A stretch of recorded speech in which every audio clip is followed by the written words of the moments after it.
Hello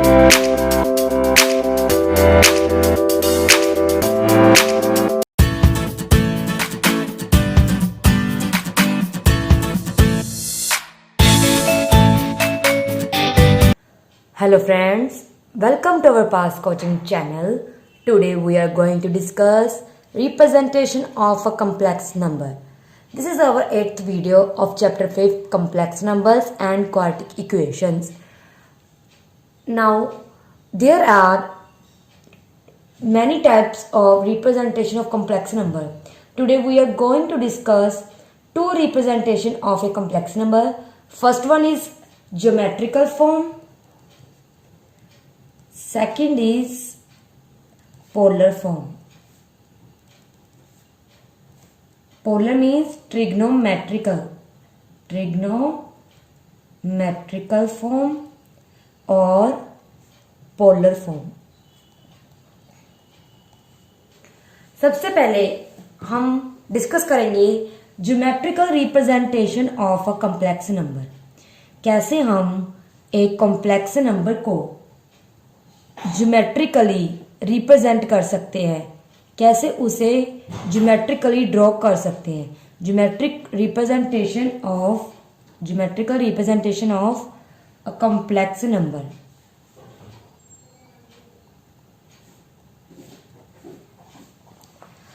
सबसे पहले हम एक फिगर ड्रॉ कर लेते हैं.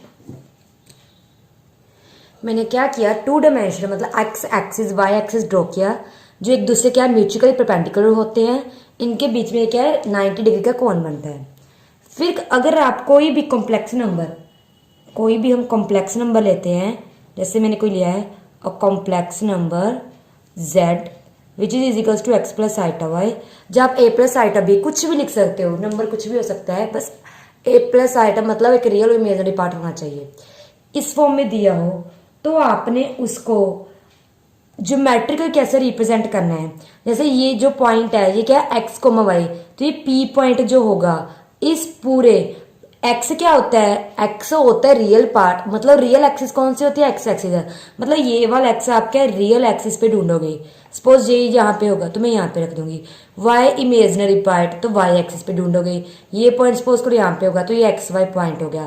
तो ये पॉइंट है ना पी, हमने इसे क्या नाम दिया है, इसे हमने लिखा है कोई भी कॉम्प्लेक्स नंबर उसे हम can be represent by a point x, y on the plane. It is two dimensional plane. Then जो ये प्लेन होगा जिसमें हम कोई कॉम्प्लेक्स नंबर क्या है ड्रॉ कर रहे हैं, रिप्रेजेंट कर रहे हैं, ठीक है ना. तो जो ये कॉम्प्लेक्स नंबर है, ठीक है ना, एक कॉम्प्लेक्स नंबर है, ये प्लेन है, ये पॉइंट जिस प्लेन में हम रिप्रेजेंटेशन कर रहे हैं उस प्लेन को हम किस नाम से जानते हैं, क्या आएगा, represent by a point on the plane, that is known as. 3 name है, ये याद रखना. एक तो ये कॉम्प्लेक्स नंबर है तो हम इसे कॉम्प्लेक्स प्लेन के नाम से भी जानते हैं. दूसरा क्या जाता है, आर्गन प्लेन. कौन सा, आर्गन प्लेन. तीसरा नाम है Gaussian plane, GAUSSIAN, Gaussian plane. ये तीनों नाम मोस्ट इंपॉर्टेंट है. कहीं भी पूछ ले कॉम्प्लेक्स आर्गन गॉसियन प्लेन कौन क्या होता है तो आप बोलोगे a plane in which a complex number is represent, that is known as complex plane, Argand plane और गॉसियन प्लेन. अब मैं आपको इसकी एग्जांपल देके समझाती हूँ.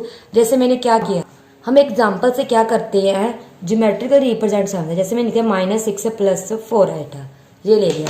अब इसको हम क्या करते हैं, टू डायमेंशनल प्लेन में ड्रॉ करके देखते हैं. ये X O Y X dash Y dash -6. ये पहले आप ऐसे ना ऐसे लिख लीजिए करिए. रियल पार्ट कितना है हमारा, -6, इमेजिनरी पार्ट 4. -6 किधर होगा, इस साइड, क्योंकि इधर साइड एक्सेस की वैल्यू नेगेटिव होती है तो मैंने यहाँ पे ले लिया. 4 हमारा पॉजिटिव कहाँ होगा, वो ऐसे करते हम यहाँ पे ले लेते हैं. तो ये मतलब जो ये पॉइंट आ गया P आ गया -6, 4, क्योंकि P हमारा पॉइंट क्या होता है, x, y. x real part होता है, y इमेजिनरी पार्ट होता है. एंड इसको अगर आपने मैच करवाना हो तो आप कैसे करवाओगे, पहले इसको इसके साथ, अब क्या करेंगे हम इसको इसके साथ, ठीक है। तो इसको आप कैसे लिख सकते हो, -6 प्लस 4 आइटा भी लिख सकते हैं, चाहे आप ऐसे लिख लीजिए ऐसे दोनों है। मतलब कोई भी कॉम्प्लेक्स नंबर है उसको आपने ज्योमेट्रिकल रिप्रेजेंट कैसे करना है, कोई भी पी पॉइंट हो उसको 2 डायमेंशन से आपने रियल और इमेजिनरी पार्ट लिखना है। रियल पार्ट एक्स एक्सिस पे फाइंड करो, इमेजिनरी पार्ट वाई एक्सिस पे फाइंड करो, दोनों यहाँ पे मैच कर रहे हैं उस लाइन को मैच करा दो, एक तो रीजन के साथ एक एक्स एक्सिस के साथ। अगर आपने इस पर भी ड्रॉ करना तो ऐसा हल्का डॉट डाल लो, ठीक है ना। वैसे ऐसे करने की जरूरत नहीं होती, मेन आपने इतना ही रिप्रेजेंट करना होता है, ठीक है फ्रेंड्स। अब नेक्स्ट देखिए, यहाँ पे देखिए, अब हमें पता है ये पैरेलल टू एक्स एक्स मतलब ये पूरी लेंथ कितनी होती है, एक्स होती है, और ये कितनी होती है, वाई होती है। अब इसकी हमने लेंथ फाइंड करनी है, बिकॉज दिस इज ए क्या है, राइट एंगल ट्रायंगल। तो पाइथागोरस थ्योरम क्या कहता है, हाइपोटेनियस का square is equals to base square, इसको हम कोई एम नाम दे देते हैं, O M square plus M P square. O P square हमें पता नहीं, ओ एम मतलब X, X square, O M P मतलब वाई, तो वाई स्क्वायर, स्क्वायर हटा के इधर क्या आ जाएगा, रूट। तो ये कुछ जाना पछाना लग रहा। हमने क्या है, इससे पहले जो पार्ट 7 वीडियो थी उसमें हमने क्या किया था, modulus of a complex number. वो क्या होता है, स्क्वायर रूट ऑफ, पहले रियल पार्ट का स्क्वायर कीजिए प्लस इमेजिनरी पार्ट का।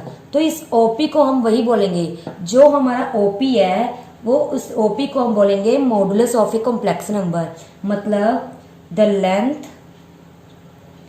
Of the line segment OP is called the modulus of z. इसे हम पता है कैसे डिनोट करते हैं, it is denoted by mod z, ये यहां से आता है एक्चुअली। तो ओपी को हम नाम क्या देते हैं, mod Z, which is equals to root x square plus Y square. कहीं ऐसे भी लिख देते हैं जैसे Z is equals to, suppose मैंने ए प्लस आइटा बी लिखा है तो इसका mod Z is equals to A square plus B square भी, दोनों बात सेम ही। एक्स प्लस आइटा वाई ले लोगे तो X square plus Y square का रूट बन जाएगा, ए प्लस आइटा बी ले लोगे तो ए स्क्वायर। तो ये कंसेप्ट यहीं से आता है। अब हम क्या करने जा रहे हैं, अब हम इसकी सेकेंड फॉर्म करने जा रहे हैं फ्रेंड्स। अब हम करने जा रहे हैं ट्रिग्नोमेट्रिकल और पोलर फॉर्म। हमें पता है ये एक्स होता है, ये थीटा होता है, वाई। थीटा तो आपको पता है, थीटा हमारा होता क्या है, थीटा हमारा एंगल होता है जो पॉजिटिव डायरेक्शन एक्स एक्सिस के साथ हमारा जो ओरिजिन बना रहा होता है। ये हमारा भी किया था modulus Z, root of square X square plus Y square, ये पॉइंट होता है जिसको आप एक्स प्लस आइटा वाई या एक्स कोमा वाई भी लिख सकते हो, ठीक है। अब ट्रिग्नोमेट्रिकल फॉर्म हम कैसे करेंगे, सबसे पहले हमें पता है जो मेरी मोड जेड है, ठीक है ना, इसको मैं वैल्यू को लेट कर लेती हूँ, let mod Z is equals to R, let mod Z is equals to R, जिसकी वैल्यू ये है, ठीक है। अब हमें पता है, अब हमारे पास जो ट्रायंगल है, कौन सी, राइट एंगल ट्रायंगल, कौन सी, ये हमारी ट्रायंगल ओ एम पी। अब ध्यान से देखना, हमें पता है थीटा एंगल है तो कोस थीटा क्या होता है, बेस ओवर हाइपोटेनियस। बेस क्या है, O M over hypotenuse O P. Sine theta perpendicular मतलब M P over hypotenuse O P, ठीक है, ये हमने लिख लिया। अब मैंने क्या किया, यहां से इसकी वैल्यू पुट कीजिए। ओपी की वैल्यू हमें क्या गिवन है, आर गिवन है, ओपी की वैल्यू हमारे पास आर गिवन है, तो यहाँ पे हम वैल्यू पुट कर देते हैं, cos theta equal O M over R, sine theta is equals to M P over R. तो ओ एम की वैल्यू यहाँ से क्या जाएगी, आर cos थीटा, और एम पी की यहाँ से वैल्यू जाएगी आर साइन थीटा, ठीक है ना। हमें पता है ओ एम क्या है, एक्स, तो मतलब एक्स की वैल्यू आ गई आर cos थीटा और y की वैल्यू आ गई r साइन थीटा। तो ये तो होगी polar form of x and y। कहीं भी आपको पोलर फॉर्म बोल दिया जाए, पोलर फॉर्म होता है जो आपके x y कोई भी वेरिएबल गिवन है उसको आपने एंगल और रेडियस के फॉर्म में कन्वर्ट कर देना, ठीक है ना। मतलब थीटा एंड आर की फॉर्म में कन्वर्ट करना। तो ये याद रखना, कभी भी आपको roots X square plus Y square 2 dimensional इस टाइप का बात की गई हो, आपने पोलर फॉर्म बतानी है तो आप क्या बोलोगे, एक्स की वैल्यू आर कॉस थीटा और वाई की वैल्यू आर साइन थीटा। ठीक है ना। मैं एक और भी ट्रिक बताती हूँ, ये देखिए हमारे पास ये क्या वैल्यू थी आर की, लिखिए R is equals to root x square plus Y square. ठीक है ना। ये एक्स की वैल्यू क्या है, आर कॉस थीटा, इसमें पुट करोगे R square cos square theta, y square की value R square sine square, दोनों में से आर स्क्वायर कॉमन, ये क्या बन जाएगा cos square plus sine square theta, और इसकी वैल्यू तो आपको पता है क्या होती है 1, तो रह गया आर स्क्वायर का रूट आओगे तो R, that's why R is equals to root x square plus Y square होता है। ठीक है ना। Therefore r is equals to root x square plus Y square. ये बात है, ये पता चल गया ना कहाँ से आया। आपने क्या करना है, X square plus Y square को निकालिए। ठीक है ना। यहाँ पे एक्स वाई की वैल्यू पुट कर दीजिए, आर आ गया। ठीक है ना। जो इसकी थोड़ा इसे हटा देते हैं, आप root x square plus Y square कीजिए, तो ये आपका क्या गया, आर की value root x square plus Y square आ गया।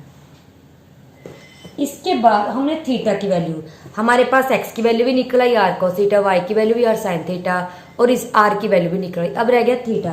थीटा की वैल्यू हम क्या करते हैं, ये मेरी इन दोनों को डिवाइड कर देते हैं, मतलब ऊपर आर साइन थीटा नीचे R cos theta. R sine theta की वैल्यू क्या है वाई, आर कॉस थीटा की वैल्यू एक्स, आर से R cancel, sine over cos tan theta is equals to Y over X, theta is equals to tan, उधर जाके क्या हो जाएगा इनवर्स, तो theta is equals to tan inverse Y over X. ठीक है ना। तो ये हमारी सभी वैल्यूज आ गई। अब मैं आपको बताती हूँ, आपका जो क्वेश्चन होता है क्या था, हमारा जो कॉम्प्लेक्स नंबर था Z X plus iota Y था। एक्स की वैल्यू पुट कीजिए R cos theta plus iota R sine theta, तो जेड की वैल्यू आर कॉमन निकाल दीजिए, cos theta plus iota sine theta, तो यही हमारी क्या आ गई, ये हमारी आ गई जिसे हम बोलते हैं मोडुलो एम्पलीट्यूड फॉर्म।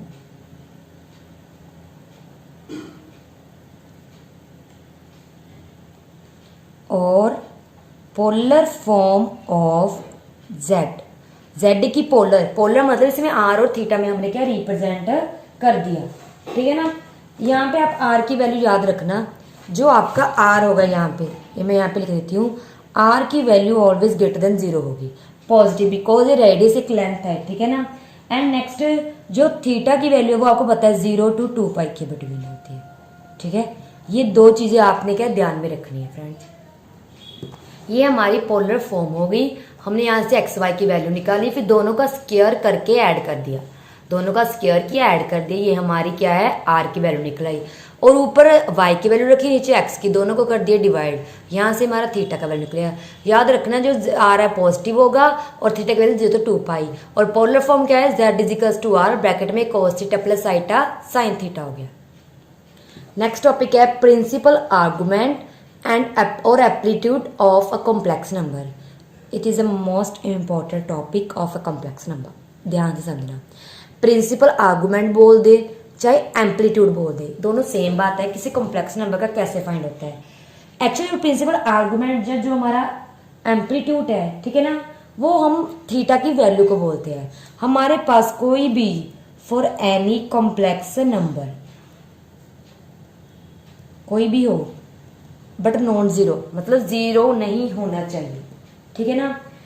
इसके कोरस्पॉन्डिंग हम क्या थीटा की वैल्यू निकालेंगे फॉर एनी कॉम्प्लेक्स नंबर। ठीक है ना। There corresponds one value of theta. ठीक है ना। वो वैल्यू थीटा किसके बिटवीन आएगी, हमने ट्रिग्नोमेट्री में किया था -π to पाई के बिटवीन, दैट इज इसे आप कैसे लिख सकते हो, theta belongs to -π to pi. ठीक है ना। तो इसे हम क्या बोलते हैं, which is called principal argument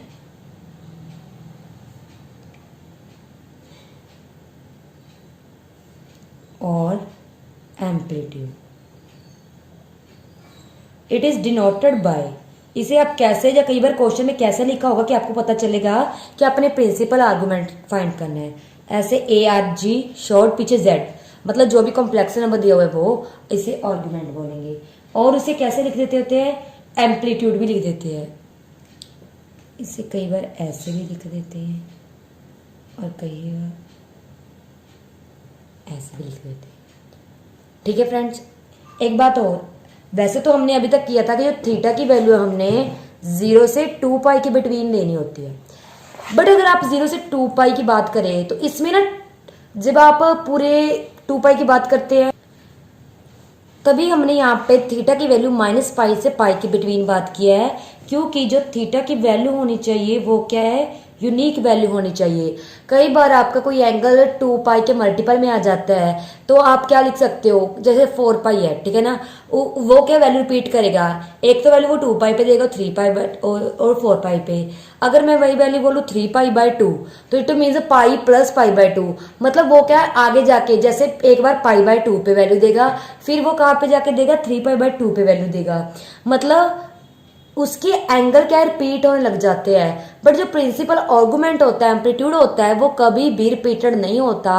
theta की जो वैल्यू है वो यूनिक होती है, दैट्स वाई वो रिस्ट्रिक्शन करके हमने इसकी क्या है, डोमेन को क्या है, छोटा कर दिया है। क्या कर दिया, थीटा की वैल्यू हमने -पाई टू पाई के बिटवीन रख ली है, तभी हमारी जो थीटा की वैल्यू क्या आएगी, यूनिक आएगी। अब जो हमारी थीटा की वैल्यू है वो क्या है, सभी क्वाड्रेंट्स में क्या है, डिफरेंट होती है। हमने थीटा का भी फॉर्मूला क्या क्या होता है, tan inverse y over x। अभी मैं आपको बताती हूँ कि 4 क्वाड्रेंट के अकॉर्डिंग आपकी जो वैल्यू है वो कैसे आएगी, आपको कैसे पता चलेगा कि आपका जो प्रिंसिपल आर्गुमेंट है क्या हुआ। सपोज ये मैंने यहाँ पे कोई ले लिया कॉम्प्लेक्स नंबर, तो ये लेट हमने ले लिया, ये थीटा एंगल बना रहा है, ठीक है ना, हमने लेट कर ली, यहाँ पे क्या है, थीटा एंगल बना रहा है। ये तो फर्स्ट क्वाड्रेंट की बात होगी, ये पता ना हमारा फर्स्ट क्वाड्रेंट होता है, ट्रिग्नोमेट्री हमने किया था, ये हमारा फर्स्ट क्वाड्रेंट होता है, ये सेकंड क्वाड्रेंट, ये थर्ड क्वाड्रेंट, ये फोर्थ। फर्स्ट क्वाड्रेंट ये एक्स एक्सिस है, ये वाई एक्सिस है। यहाँ पे एक्स हमारी क्या होती है, पॉजिटिव होती है। यहाँ पे हमारी वाई एक्सिस भी क्या होती है, पॉजिटिव। यहाँ पे एक्स एक्सिस क्या होती है, नेगेटिव। वाई एक्सिस क्या होती है, पॉजिटिव। इसका मतलब यहाँ पे एक्स की वैल्यू क्या होती है, नेगेटिव में होती है, वाई की वैल्यू पॉजिटिव में। यहाँ पे भी x की वैल्यू नेगेटिव, y की वैल्यू भी नेगेटिव।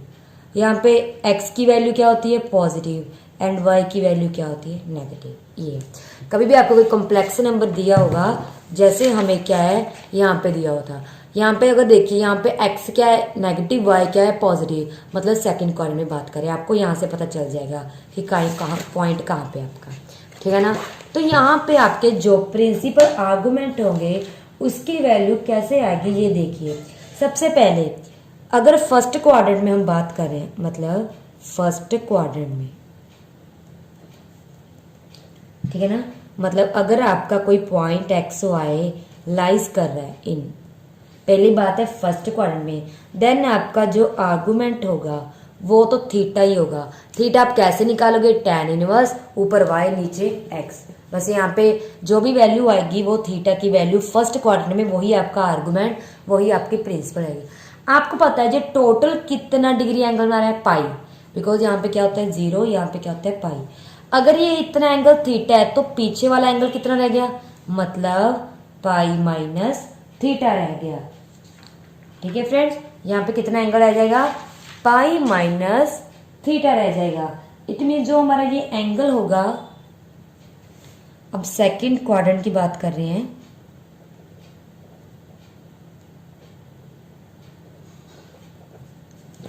मैं थोड़ा सा ड्रॉ करके बता देती हूँ। सपोज मैंने यहाँ पे एंगल बनाया, ठीक है ना, तो जो ये वाला एंगल होगा हमारा, ये जो इसके साथ एंगल, अगर ये मेरा पीछे वाला, अगर ये मेरा एंगल थीटा है, ठीक है ना, ये मेरा एंगल थीटा है, बट आपको पता है हमारा जो थीटा होता है वो किसके साथ एंगल बनाता है, positive direction of x axis. तो आप यहाँ पे देखिए जो पीछे वाला एंगल बचेगा वो कितना बचेगा आपका, अगर इतना थीटा है पूरा होता है पाई, इट मीन्स ये हमारा पाई माइनस थीटा हो जाएगा। मतलब सेकंड क्वाड्रेंट में जो आपका आर्गुमेंट ऑफ जेड होगा वो पाई माइनस थीटा होगा, ये याद रखना। ये क्यों हुआ? वैसे तो मैंने क्या लिया, सेकंड क्वाड्रेंट में ले लिया, कोई एंगल सपोज करो थीटा बन रहा है, बट आर्गुमेंट ऑफ जेड क्या कहता है और थीटा की कंडीशन क्या होती है कि वो क्या पॉजिटिव डायरेक्शन के साथ बनाता है। तो मैंने इसका एंगल मैंने पॉजिटिव डायरेक्शन से देखा तो पाई माइनस थीटा आ रहा था। सेम टू सेम अगर हम थर्ड क्वाड्रेंट में बात करें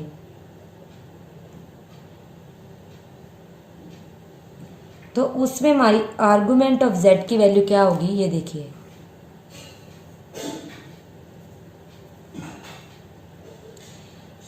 अब देखिए आपको पता है थर्ड क्वाड्रेंट मतलब यहां आ गया, ठीक है ना। अब आपको पता है कि अगर हमारा एंगल इस अकॉर्डिंग बन रहा है तो ये हमारा होता है एंटी क्लॉकवाइज डायरेक्शन, ठीक है ना। एंटी क्लॉकवाइज डायरेक्शन मतलब पॉजिटिव डायरेक्शन लेनी है। अगर आपका एंगल क्लॉकवाइज ऐसे चल रहा है तो वो डायरेक्शन चेंज आती है। सबसे पहले मैंने सपोज करो यहाँ पे कोई पॉइंट लिया, उसका एंगल ड्रॉ कर लिया, ये रहा मेरा थीटा। बट आपको पता है आपने कौन सा एंगल लेना होता है, पॉजिटिव डायरेक्शन के साथ, तो मैंने इसको पॉजिटिव डायरेक्शन के साथ मैच करवा ली, ये रहा, ठीक है ना। अब यहाँ पे पता है एंगल कौन सा है, थीटा। बट अगर ये हमारा 0 से पाई है, बट आपने क्या कर दिया, इसकी डायरेक्शन चेंज करती तो ये क्या बन जाएगा हमारा, यहाँ पे आपको ये पता है ये थीटा है, तो ये वाला जो एंगल होगा वो क्या होगा, पाई माइनस थीटा तो होगा, ठीक है ना। बट डायरेक्शन बिकॉज नीचे आने की वजह से डायरेक्शन चेंज होगी तो इसके आगे माइनस का साइन लग जाएगा। तो argument of Z in third quadrant क्या जाएगा, पाई माइनस थीटा आ जाएगा। लास्ट आपका क्या होगा फोर्थ क्वाड्रेंट में, वो तो इजी होता है। फोर्थ क्वाड्रेंट में जो आपका एंगल होगा वो क्या आ जाएगा,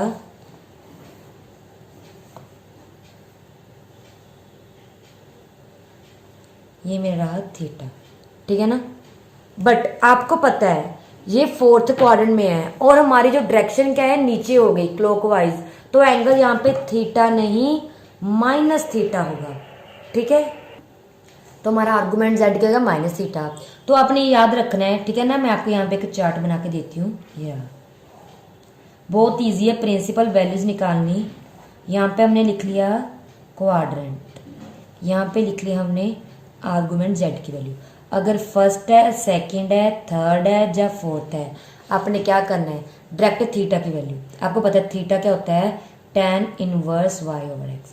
सेकंड क्वाड्रेंट में तो पाई माइनस थीटा, थर्ड में तो बस इसके आगे क्या लगा देंगे, माइनस, फोर्थ में है तो माइनस थीटा, ठीक है फ्रेंड्स। याद रखना आर्गुमेंट जेड एम्पलीट्यूड सेम बात होती है, इनकी वैल्यू कहाँ से आती है, tan inverse y over x की आती है। क्वाड्रेंट देखना आपने, यहाँ पे क्वाड्रेंट मैटर करता है, ठीक है ना।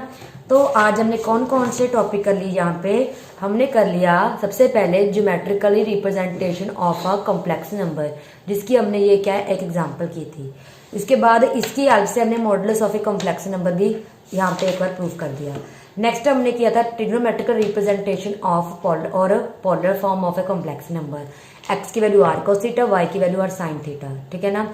और tan इनवर्स वाई और एक्स क्या होता है, थीटा होता है। आर की वैल्यू क्या होती है, root x square plus Y square. ये आपने ये तीनों बात याद रखनी है, कभी भी कोई पूछ ले polar form of complex number तो आप बोलेंगे z is equals to R bracket में cos theta plus iota sine theta, ठीक है। Where R positive and theta क्या होता है 0 to 2 पाई क्लोज इंटरवल में होता है। But for a principal argument theta lies between open interval minus pi to close interval pi, because principal argument क्या होता है, यूनिक होता है, ये याद रखना। और इससे रिलेटेड हमने क्या किया था, फिर आर्गुमेंट सीखा कि कौन से क्वाड्रेंट में कैसा आर्गुमेंट होता है। सो फ्रेंड जो हमारा आज का टॉपिक था representation of a complex number, यहाँ पे कंप्लीट होता है। इसके बाद हम इससे रिलेटेड कुछ क्वेश्चन सॉल्व करने सीखेंगे, वो हम नेक्स्ट वीडियो में डिस्कस करेंगे। Thank you friends.